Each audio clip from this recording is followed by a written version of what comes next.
Hello friends, ये देखिए पिछली वीडियो में हमने पुराने ब्लाउज से कैसे हमने मेज़रमेंट लेना है वो देखा था। तो ये हमारी मेज़रमेंट मैंने यहाँ पे लिख के रखा है। अभी हम इस कागज़ में बैक साइड की कटिंग करेंगे। स्ट्रेट लाइन ड्रॉ करेंगे। इसी स्ट्रेट लाइन से फुल लेंथ में हमने 1 इंच ऐड करके मार्क करना है। तो फुल लेंथ हमारा 14.5 इंच है, तो उसमें हम 1 इंच ऐड करेंगे तो हमारा 15.5 इंच आएगा।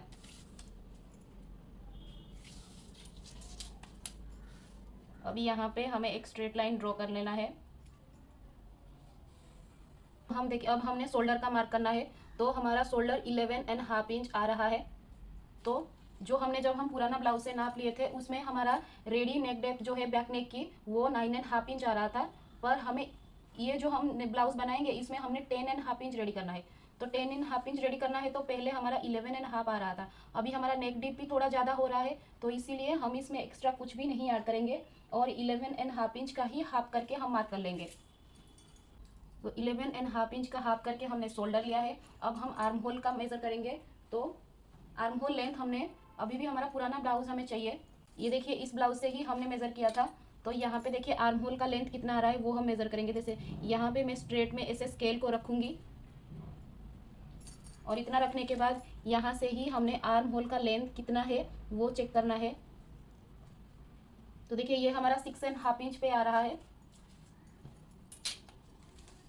तो यहाँ पे नेक हमारा थोड़ा सा इस ब्लाउज, ये जो ब्लाउज है ना, इससे हमारा नेक भी थोड़ा डीप में जा रहा है। तो इसीलिए हम आर्म होल की जो लेंथ है ना वो भी थोड़ा सा ही कम कर लेंगे, क्योंकि नेक डीप ज़्यादा होगा तो ब्लाउज तो हमारा बैक मतलब फैल जाएगा ना। इसीलिए ब्लाउज हमारा स्प्रेड होगा ही।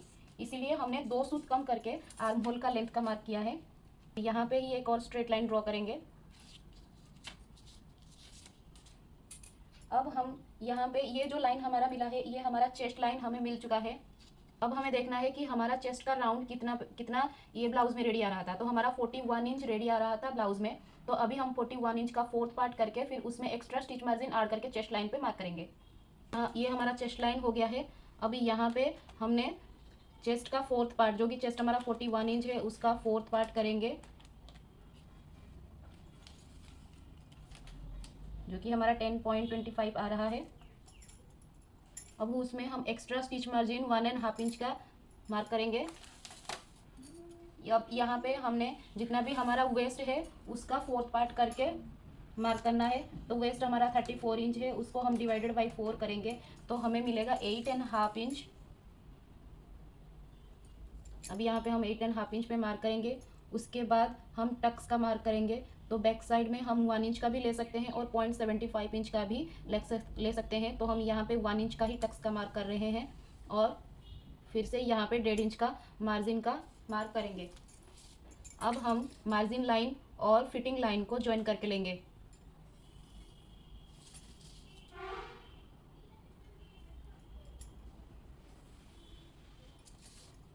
अभी यहाँ पे हमें टक्स का मार्क करना है। तो देखिए ये जो हमारा पूरा है इसको हम हाफ करके लेंगे।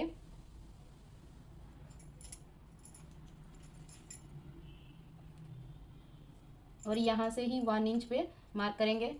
हमें हमारा पुराना ब्लाउज ले लेना है और इसमें देखना है कि टक्स की लेंथ इसमें कितनी आ रही है। इसमें हमारी 3.25 इंच रेडी आ रही है, तो हम उतना ही मार्क करेंगे।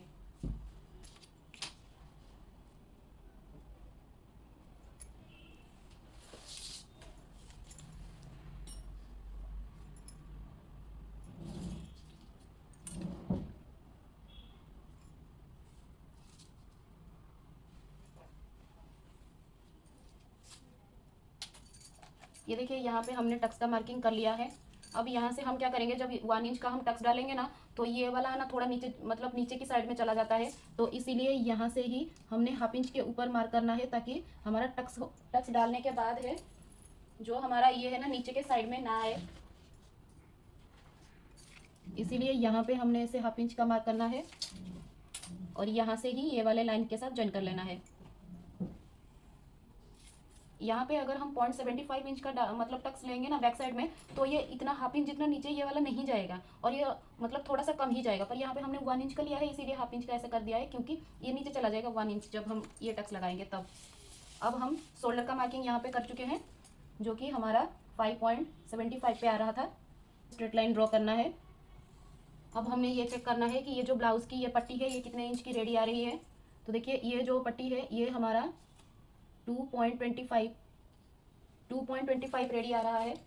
तो 2.25 में हम क्या करेंगे, हाफ इंच स्लिप स्टिच का मार्क ऐड करेंगे और नेक स्टिच का भी ऐड करेंगे। तो 2.25 plus half inch sleeve stitch का मार्क करेंगे और हाफ इंच या फिर 0.25 भी हम क्या कर सकते हैं, पाइपिंग के लिए ऐड कर सकते हैं। पर जब हम पाइपिंग ऐड कर रहे हैं तो हम हाफ इंच ही एक्स्ट्रा लेंगे। तो 2.25 में प्लस 1 इंच हम करेंगे तो हमारा आएगा 3.25। तो यहाँ से हम 3.25 पे मार्क करेंगे। तो देखिए ये हमारा ऑटोमेटिक यहाँ पे जो नेक की विड्थ है वो हमें मिल चुका है। अब हम नेक की डेप्थ मार्क करेंगे। तो नेक की डेप्थ हम 10.5 इंच पे मार्क कर, मतलब 10.5 इंच हमें रेडी चाहिए। तो उसके लिए हम क्या करेंगे कि हमारा जो ब्लाउज का फुल लेंथ है 14.5 इंच, ठीक है, उसमें से माइनस करना है हमें 10.5 इंच। तो हमारा कितना आ रहा है, 4 इंच। मतलब बैक की जो पट्टी है हमें 4 इंच की रेडी चाहिए। पर हम क्या मार्क करेंगे, 4 इंच पे मार्क नहीं करेंगे। 4 इंच हाफ इंच नीचे की स्टिच के लिए और हाफ इंच नेक की स्टिच के लिए। तो हम 5 इंच पे मार्क करेंगे। ऐसे ही हम 5 इंच पे मार्क करेंगे। यहाँ पे स्ट्रेट लाइन ड्रॉ करके नेक का शेप दे देंगे। ऊपर हमने 2.5 इंच नेक विड्थ हमको मिला था। तो यहाँ पे हम थोड़ा सा ब्रॉड कर सकते हैं, हाफ इंच जितना भी हम ब्रॉड जा सकते हैं। पर मैं यहाँ पे 0.25 के जितना ही ब्रॉड जा रही हूँ।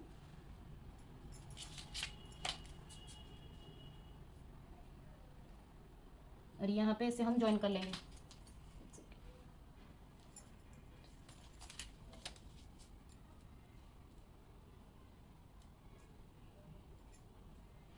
इसको ऐसे ज्वाइन करेंगे और यहाँ पे ये जो कर्व स्केल है, ये कर्व स्केल की मदद से हम राउंड शेप का ड्रॉ कर लेंगे। आपको जो भी नेक का शेप देना हो आप दे सकते हैं। और ऐसे कर्व स्केल का ही यूज़ करना है नेक का शेप देते टाइम। अब इतना रेडी होने के बाद हम आर्म होल ड्रॉ करेंगे। तो आर्म होल के लिए मैं बैक साइड से यहाँ पर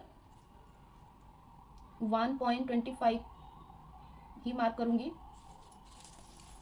इस साइज़ के लिए मैं 1.25 मैंने मार्क किया है। अब मैं क्या करूँगी, ये जो हमारी आर्म होल की लाइन है इसको मैं हाफ कर लूँगी और यहाँ से हमें 0.25 जितना डाउन जैसा मार्क करना है इस लाइन से। अब हम यहाँ पे आर्म होल का शेप देंगे। तो ये जो कर्व स्केल है ये कर्व स्केल ही हमको यूज़ करना है, क्योंकि इससे क्या होता है कि हमारा ये कर्व स्केल यूज़ करने से हमारा शेप अच्छा आता है। इसीलिए हम कर्व स्केल का यूज़ करेंगे। सारे पॉइंट्स को ज्वाइन करेंगे और ऐसे ही एक कर्व का लाइन ड्रॉ कर लेंगे। और यहाँ से जो है ना, इसको ऐसे 0.25 हमें डाउन कर लेना है।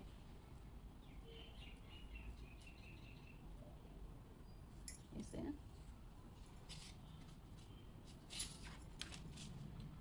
इतना करने के बाद हमें ये हमारा बैक पार्ट का कटिंग रेडी हो चुका है। अब हम बैक पार्ट की कटिंग कर लेंगे। तो बैक पार्ट की कटिंग करने से पहले मैं आपको बता देती हूँ कि मैंने क्या क्या किया है। सबसे पहले हमने बैक पार्ट का फुल लेंथ जितना भी रेडी आ रहा हो उसमें 1 इंच ऐड करके लेना है। उसके बाद हमारा ब्लाउज में रेडी शोल्डर जितना भी आ रहा हो उसका हाफ करके मार्क करेंगे। और आर्म होल का जो लेंथ हमने ब्लाउज से नापा है, जिस तरीके से स्केल रख के नापा था, जितना भी आ रहा हो वो भी मार्क कर लेंगे। तो ये मार्क करने के बाद यहाँ पे हमारा चेस्ट लाइन हमें मिल जाएगा। तो चेस्ट का 4th पार्ट और 1.5 इंच मार्जिन ऐड करना है। उसके बाद वेस्ट लाइन पर वेस्ट का 4th पार्ट और 1 इंच टक्स का और 1.5 इंच का मार्जिन। इतना मार्क करने के बाद फिटिंग लाइन और मार्जिन लाइन को हमने ज्वाइन कर लेना है और यहाँ पे हाफ इंच का ऐसे मार्क करना है। उसके बाद हमने ब्लाउज का जो पट्टी वो कितना रेडी है वो चेक करना है और उसमें स्लीव का मार्जिन और नेक का मार्जिन ऐड करके लेना है। इससे क्या होगा, ऑटोमेटिक हमारा नेक विड्थ मिल जाएगा। नेक विड्थ हमें जितना भी मिला हो उससे हाफ इंच एक्स्ट्रा करके यहाँ पे मार्क करेंगे और ऐसे राउंड नेक का शेप दे देंगे। उसके बाद यहाँ पे 0.25 डाउन का शेप देंगे ताकि ये आर्म होल के तरफ हमारा ज़्यादा टाइट जैसा ना हो और कंफर्टेबल रहे, इसीलिए हमने ये मार्क किया है। ये लाइन का हाफ करेंगे। यहाँ से इस साइज में मैंने 1.25 मार्क किया है और यहाँ पे इसे राउंड का शेप दे देंगे। इतना हमारा बैक पार्ट का ड्राफ्टिंग रेडी हो चुका है। अब हम इसको कटिंग कर लेंगे।